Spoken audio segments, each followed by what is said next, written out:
Magandang oras mga kababayan, narito na ang pinaka-latest update natin sa magiging lagay ng ating panahon ngayong araw at sa susunod na 24 oras. Mga kababayan, meron tayong nakikita na dalawang sistema na posibleng lumitaw next week. Ayon sa latest tropical cyclone threat na inilabas, posibleng maging bagyo ito at pumasok sa loob ng Philippine Area of Responsibility. Para naman lagi kang updated sa lagay ng ating panahon, i-click mo lang ang subscribe button. Sa kasalukuyan, patuloy na nakakaapekto ang shear line sa silangang bahagi ng Southern Luzon at Visayas, habang nangingibabaw naman ang northeast monsoon o amihan sa malaking bahagi ng Luzon. Ang kombinasyon ng mga sistemang ito ang patuloy na nagdadala ng maulap na kalangitan at mga pag-ulan na posibleng magdulot ng pagbaha sa iba't ibang panig ng bansa. Sa forecast weather condition, unahin natin ang lagay ng panahon sa Eastern Visayas, Negros Occidental, Guimaras, gayon din sa Cebu, Iloilo, Capiz, Sorsogon at Masbate. Dito inaasa na maulap na kalangitan na may kalat-kalat na pag-ulan at isolated thunderstorms dulot ng shear line. Sa mga oras na lumakas ang ulan, posibleng makaranas ng moderate hanggang sa malalakas na buhos ng ulan na maaaring magdulot ng biglaang pagbaha at pagguho ng lupa, lalo na sa mga mababang lugar at mga bulubunduking komunidad. Pinapayuhan ng mga residente na manatiling alerto lalo na sa gabi at madaling araw kung kailan mas aktibo ang sistemang ito. Samantala sa Cagayan Valley, Mimaropa, natitirang bahagi ng Western Visayas, Bicol Region pati na rin sa Aurora at Quezon, mararanasan ng maulap na kalangitan na may mga pag-ulan dala ng northeast monsoon. Ang tuloy-tuloy na pag-ulan, lalo na kung sasabayan ng malamig na hanging amihan, ay maaaring magresulta sa pag-ipon ng tubig sa mga ilog at estero. Kaya't may banta ng flash floods at landslide sa mga lugar na dati nang nakakaranas ng pagbaha. Sa Cordillera Administrative Region, asahan ng maulap na kalangitan na may hinang pag-ulan, bagamat walang inaasang malaking epekto. Maaaring magdulot ang ambon ng madulas na kalsada, kaya't pinapayuhan ng mga motorista na mag-ingat lalo na sa mga sigsag at matatarik na daan. Dito naman sa Metro Manila at sa natitirang bahagi ng Luzon, inaasahan ng bagyang maulap hanggang maulap na kalangitan na may mga panakanakang mahihinang pag-ulan, dulot pa rin ng amihan. Wala mang inaasang malaking epekto, makakabuting maging handa pa rin lalo na sa mga biglaang pagbabago ng lagay ng panahon.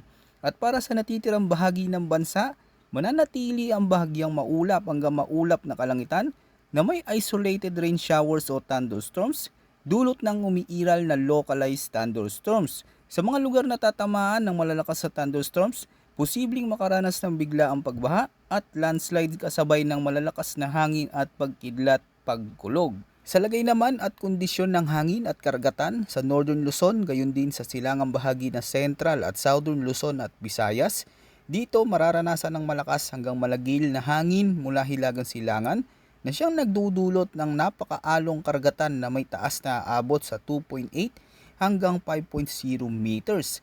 Sa ganitong kondisyon, lubang mapanganib ang paglalayag dahil ang malalakas na bugso ng hangin at matataas na alon ay maaaring magdulot ng pagtagilid o pagtaob ng bangka, pati na rin ng storm surge o coastal flooding sa mga baybaying direktang nakaharap sa hanging amihan.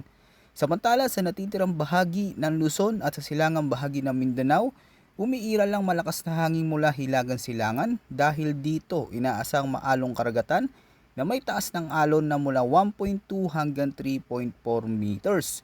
At para naman sa natitirang bahagi ng bansa, inaasahan ng katamtamang hangin mula hilagang silangan na may alon na aabot sa pagitan ng 0.6 hanggang 2.1 meters. Sa kabuuan, marami pa ring makakaranas ng biglaang pag-igting ng alon, lalo na tuwing may localized thunderstorms. Patuloy ang paalala sa mga mangingisda at coastal communities na sumunod sa mga babala ng otoridad at iwasan ang paglalayag kung hindi ligtas ang kondisyon. Ayon naman sa Tropical Cyclone Threat Forecast na ilabas ng Pag-asa sa week 1 mula February 9 hanggang February 15, ipinapakita ng mga weather models na may dalawang tropical cyclone like vortex o TCLB na posibleng mabuo sa loob ng Pag-asa monitoring domain. Ang unang TCLB ay inaasang mabubuo malapit sa timog na bahagi ng Palawan, habang ang ikalawang TCLB naman ay posibleng umusbong malapit sa silangang hangganan ng PAR. Mahalagang bigyan diin na ang mga sistemang ito ay may mababang posibilidad na maging ganap na bagyo at sa ngayon hindi inaasang papasok o direktang makakaapekto sa bansa. Kung titingnan naman natin ang weather animation, malinaw na makikita ang unti-unting paglakas at paglawak ng northeast monsoon o amihan sa mga susunod na araw. Ang malamig at tuyong hangin nagmumula sa hilagang silangan ay patuloy na bumababa patungong Luzon at Visayas na nagsisilbing gatilyo ng mas malalawak at mas matagal na pag-ulan.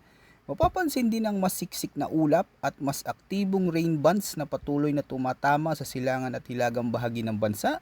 Dahil dito, inaasang lalala ang mga pag-ulan lalo na sa northern at eastern Luzon, kabilang ang Cagayan Valley, Aurora, Quezon at mga silangang bahagi ng Bicol Region, pati na rin sa ilang bahagi ng Eastern Visayas.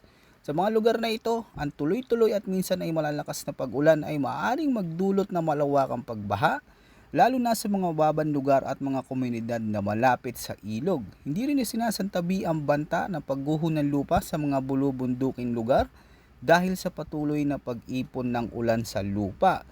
Habang lumalakas ang amihan, kapansin-pansin din ang pag-ingting ng hangin at pag-alon ng karagatan, partikular sa silangang baybay ng Luzon at Visayas. Ito ay maaaring magpalala sa kondisyon ng panahon sa mga coastal areas na posibleng magdulot ng coastal flooding at panganib sa maliliit na sasakyang pandagat.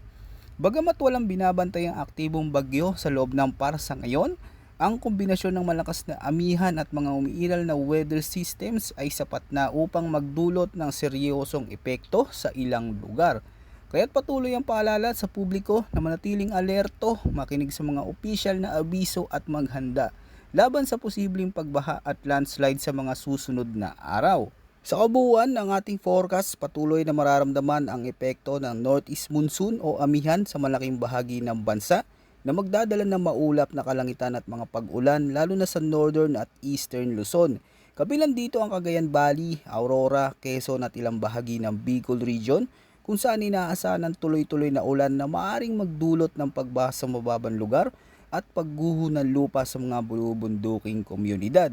Sa Mimaropa, Western Visayas at Eastern Visayas patuloy din makakaranas ng panakanakang pag-ulan na sa ilang pagkakataon ay maaaring lumakas. Ang patuloy na pag-ulan sa mga lugar na ito ay maaaring magresulta sa localized flooding, lalo na sa mga lungsod at baybayin lugar na mabagal ang pag-agos ng tubig. Samantala sa Metro Manila at sa natitirang bahagi ng Luzon, inaasahan ng bagyang maulap hanggang maulap na kalangitan na may paminsan-minsang pag-ulan. Bagamat walang inaasang malawak na epekto, nanatili pa rin posible ang bigla ang pagbaha sa mga lugar na may baradong daluyan ng tubig.